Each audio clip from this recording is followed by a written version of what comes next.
Hello friends, আপনারা কি কখনো চাল কুমড়োর সিঙ্গারা খেয়েছেন? চাল কুমড়োর সিঙ্গারা নামটা শুনতে কেমন লাগছে না? যে চাল কুমড়োর সিঙ্গারা সেটা আবার কেমন খেতে হবে, কেমন দেখতে হবে? এভাবেও চাল কুমড়ো দিয়ে সিঙ্গারা তৈরি করা যায়? এই সেম প্রশ্নগুলো আমার মাথাতেও ঘুরছিল, কিন্তু কি করার, ভোজনপ্রিয় মানুষের কাছে কি এসব কোনো কারণ হয়ে থাকতে পারে? তাই হাতের কাছে যা ছিল তাই নিয়ে ঝাঁপিয়ে পড়লাম আজকে। হ্যালো ফ্রেন্ডস, কেমন আছেন সবাই? আজকে আপনাদের জন্য নিয়ে আসলাম চাল কুমড়োর সিঙ্গারা। ট্রাস্ট মি বন্ধুরা, এটি খেতে অসম্ভব ভালো হয়েছিল। তো চলুন বন্ধুরা, ভিডিওটি শুরু করা যাক। আমরা গিয়েছিলাম সেদিন গ্রামের বাড়িতে। আমাদের ঘরের পিছনে বেশ কয়েকটা চাল কুমড়ো ধরেছিল। তো আজকে যাব সেগুলোর সন্ধানে, দেখি সেগুলো আছে কিনা। দেখুন বন্ধুরা, চাল কুমড়া গাছটা কি সুন্দর চালের উপর উঠে গিয়েছে। দেখুন বন্ধুরা, গাছটি ভরে কি সুন্দর ফুল এসেছে। এখানে হয়তোবা সব ফুল দেখতে পাওয়া যাচ্ছে না, কিন্তু গাছ থেকে দেখতে অনেক সুন্দর লাগছিল। গাছ ভর্তি অনেক ফুল হয়েছে। দেখুন বন্ধুরা, পাতার আড়ালে একটি চাল কুমড়া দেখা যাচ্ছে। ওটি এখন পাড়ার জন্য আমার মাম্মাম বায়না ধরেছে, সেই নাকি পারবে। অবশেষে তাকেই পারতে দেওয়া হলো। দেখুন কি যুদ্ধ শুরু করে দিয়েছে চাল কুমড়োটার সঙ্গে। অবশেষে সে চাল কুমড়োটা পেরেই নিয়েছে। দেখুন, এইটুকু বাচ্চা মেয়ে চাল কুমড়োটি পেরে ফেলেছে। দেখুন বন্ধুরা, গাছের চাল কুমড়ো কত ছোট। এটি এখনো ভিতরে কোনো বীজই তৈরি হয়নি। এটি খেতে অসম্ভব ভালো হবে। এগুলো দিয়ে ঝোল খেতে অসম্ভব সুন্দর হবে। এই দেখুন, আরও কত ছোট ছোট চাল কুমড়ো হচ্ছে। তো চলুন এবার চলে যাই মূল রান্না। এখানে দেখুন, আমি মাঝারি সাইজে 3টি আলু নিয়ে নিয়েছি। এখন আমি হাত দিয়ে এই আলুগুলোকে সুন্দর করে ম্যাশ করে নেব। আপনারা এভাবে ম্যাশ করে নেবেন। আলুটাকে একদম ম্যাশ করে ফেললে চলবে না। এখানে আলুটাকে এরকম ঝুরো ঝুরো করে রাখতে হবে। এই দেখুন, আমি এখানে কেমন ঝুরি ঝুরি করেছি। এটাকে এভাবেই খেতে বেশি ভালো লাগবে। আলুটা ম্যাশ করা হয়ে গেলে এটাকে আমি এখানে কিছুক্ষণের জন্য রেস্টে রেখে দেবো এভাবেই। এবার আমি নিয়ে নিলাম একটি কড়াই। কড়াইটি খুব ভালোভাবে গরম করে নেব। গরম হয়ে গেলে এবার এর মধ্যে দিয়ে দেব আমি খানিক সরিষার তেল। তেলটা গরম হয়ে গেলে আমি এর মধ্যে দিয়ে দেব পেঁয়াজ কুচি। এখানে আমি পরিমাণ মতো পেঁয়াজ দিয়ে নিয়েছি, আপনারাও আপনাদের পরিমাণ মতো দিয়ে নেবেন। এবার পেঁয়াজটাকে আমি খুব ভালো সুন্দর করে নেড়েচেড়ে নেব।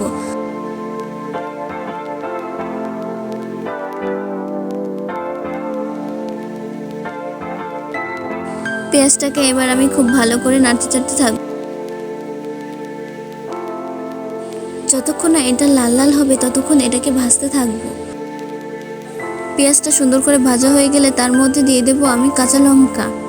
মরিচগুলোকে আমি সুন্দর করে কুচি করে নিয়েছি। এবার এগুলো দিয়ে আর একটু ভাজা ভাজা করতে হবে। এবার এর মধ্যে দিয়ে দেব আমি স্বাদ মতো লবণ। আপনারা আপনাদের টেস্ট মতো লবণটা ব্যবহার করবেন। এটা একটু নেড়েচেড়ে নিয়ে এর মধ্যে দিয়ে দেব আমি সেই ম্যাশ করা আলুটা।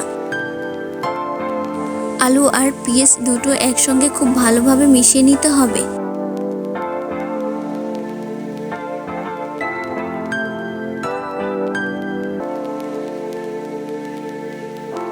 আলুটা ভাজা হয়ে গেলে এবার এর মধ্যে আমি দিয়ে দিচ্ছি ভাজা মশলা এবং এর সঙ্গে দিয়ে দিচ্ছি খানিকটা চাট মশলা। আপনারা চাইলে দিতেও পারেন এবং নাও দিতে পারেন। চাট মশলাটা দেওয়ার কারণে আলুটা খেতে বেশ চটপটা লাগবে। এবার এটাকে আমি আবার ভালো করে মিশিয়ে নেব আলুর সঙ্গে। এখানে আমি রঙের জন্য ব্যবহার করছি একটু হলুদ। হলুদটা প্রথম দিকে দেওয়াটাই ভালো। এখানে আমি প্রথমে দিয়েছিলাম, কিন্তু আমার একটু রঙটা কম কম মনে হচ্ছিল, তাই আমি এখানে লাস্টের দিকে আর একটু হলুদ দিয়ে দিয়েছি। তো দেখুন বন্ধুরা, এটা আমার প্রায় ভাজা ভাজা হয়ে গিয়েছে। এবার এর মধ্যে আমি দিয়ে দেব বেশ খানিকটা ধনিয়া পাতা। পাতাটা দিয়ে আর একটু নেড়েচেড়ে এটা নামিয়ে নেব। তো দেখুন বন্ধুরা, আমার সিঙ্গারার পুর রেডি হয়ে গেছে। কি সুন্দর লাগছে না এটাকে দেখতে? এবার এটাকে আমি একটুখানি রেখে দেবো ঠান্ডা হওয়ার জন্য। তো এবার দ্বিতীয় পার্টটা শুরু করা যাক। এবার চলে যাব চাল কুমড়োর কাছে। দেখুন, এখানে আমি দুটো চাল কুমড়ো পেরে এনেছিলাম সেদিন। এই ছোটোটা আমার মাম্মাম পেরেছিল, বড়টা আমি পেরেছিলাম। তো এখানে আমার দুটো লাগবে না, আমি একটাই নিয়ে নেব, আর একটা রেখে দেবো অন্য সময় অন্য কিছু তৈরি করে খাওয়ার জন্য রেখে দেব। দেখুন বন্ধুরা, এখানে আমি বড় চাল কুমড়োটাই নিয়েছি। এবার এটাকে কেটে নেব। আমি এখানে বটি ব্যবহার করছি। আপনারা সবজি কাটার সময় যদি বটি ব্যবহার করে থাকেন তাহলে একটু সাবধানে ব্যবহার করবেন। ভিডিওটিতে যেভাবে দেখানো হচ্ছে ঠিক একইভাবে আপনারা কেটে নেবেন। দেখুন এখানে প্রথমে আমি লম্বা করে চাল কুমড়োটাকে কেটে নিচ্ছি। তারপরে এক টুকরা থেকে আমি দেখুন কিভাবে স্লাইস বের করে নিচ্ছি।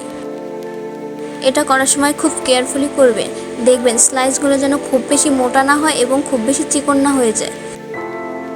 দেখুন একবার আমি কিভাবে করে নিয়েছি। এগুলো একদম পারফেক্ট সাইজে এসেছে, না চিকন না মোটা হয়েছে। আপনাদেরকে ভালোভাবে বোঝানোর জন্য দেখুন আমি আরও একবার আরেকটা স্লাইস বের করে নিচ্ছি। দেখুন কত সুন্দর পারফেক্ট হয়েছে স্লাইসগুলো। তো আমি ব্যাক ক্যামেরায় অন্যগুলো কেটে নিয়েছি। তো এবার আমি এগুলোকে ধুয়ে নেব। একটি থালে জল নিয়ে তার মধ্যে দেখুন আমি সবগুলো দিয়ে দিয়েছি। এবার এখান থেকে আমি একটা একটা খুব ভালোভাবে ধুয়ে নিচ্ছি। ধোয়ার সময় খুব সাবধানতা অবলম্বন করবেন, কারণ এগুলো ভেঙে যেতে পারে। দেখুন এগুলো আমি খুব আলতোভাবে ধুয়ে নিয়েছি। এবার চলে যাচ্ছি পরের স্টেপ। এখানে নিয়ে নিচ্ছি আমি বেশ খানিকটা লবণ। এবার এই নুনটা আমি পুরো চাল কুমড়ার গায়ে মেখে নেব খুব সুন্দর করে। আমি একটা একটা চাল কুমড়া স্লাইস নিয়ে খুব ভালো করে লবণ মাখিয়ে দেব। এটা খুব আলতো হাতে করবেন।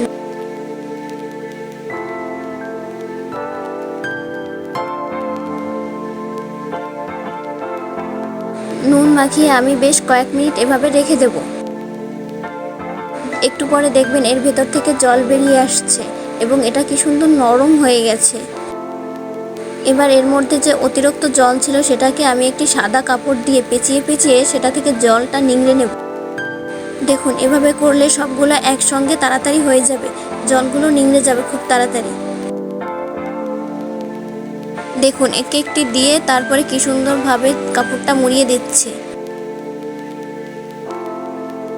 এভাবে আমি প্রত্যেকটা স্লাইস কাপড় দিয়ে মুড়িয়ে নিয়েছি।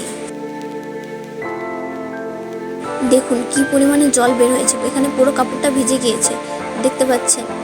এবার কাপড়টা খুলে এর ভিতর থেকে চাল কুমড়োর স্লাইসগুলো বের করে নেওয়া হচ্ছে। দেখুন স্লাইসগুলো কত নরম তুলতুলে হয়ে গেছে এবং এর মধ্যে যে এক্সট্রা জলটা ছিল তা বের হয়ে গেছে।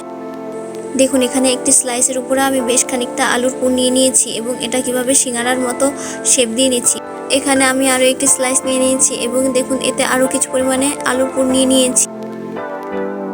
এবার এটাকে ভাঁজ করব। দেখুন আমি কিভাবে ভাঁজ করছি। প্রথমে একটা উল্টো করে ভাঁজ দিয়েছি এবং পরে অপর পাশটা টেনে ধরে নিয়ে এসেছি। দেখুন হয়ে গেল। এভাবে আমি আরও কতগুলো তৈরি করে নিচ্ছি। দেখুন কি সুন্দর সিঙ্গারার শেপ হয়। দেখুন একদম তিন কোনা সিঙ্গারার মতো শেপ হয়ে গেছে। তো চলুন এগুলো এবার ভাজি। এখানে একটি প্যানে আমি বেশ খানিকটা তেল নিয়ে গরম করে নিয়েছি।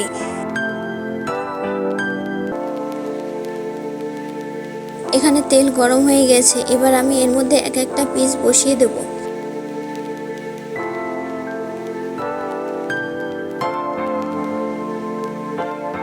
দেখুন এখানে আমি একবারে 4-5টা করে দিয়ে নিয়েছি।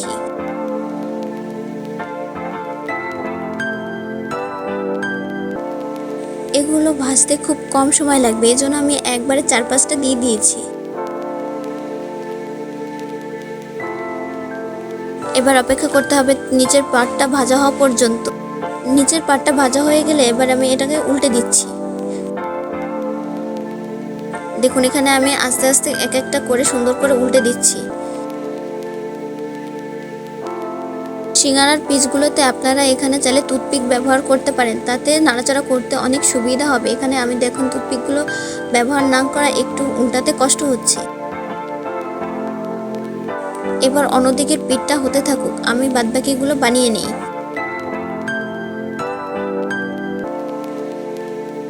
দেখুন এভাবে একটু লালচে লালচে করে ভেজে নিতে হবে।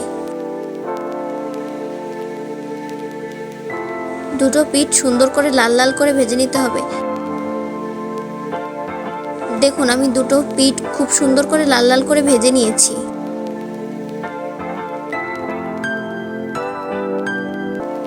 তো দেখুন বন্ধুরা আমার এখানে ভাজা হয়ে গেছে। এবার আমি একটা প্লেটে তুলে নিচ্ছি। দেখুন বন্ধুরা, দেখতে কি সুন্দর হয়েছে। এটা দেখতেও যেমন সুন্দর, খেতেও তেমন অসাধারণ।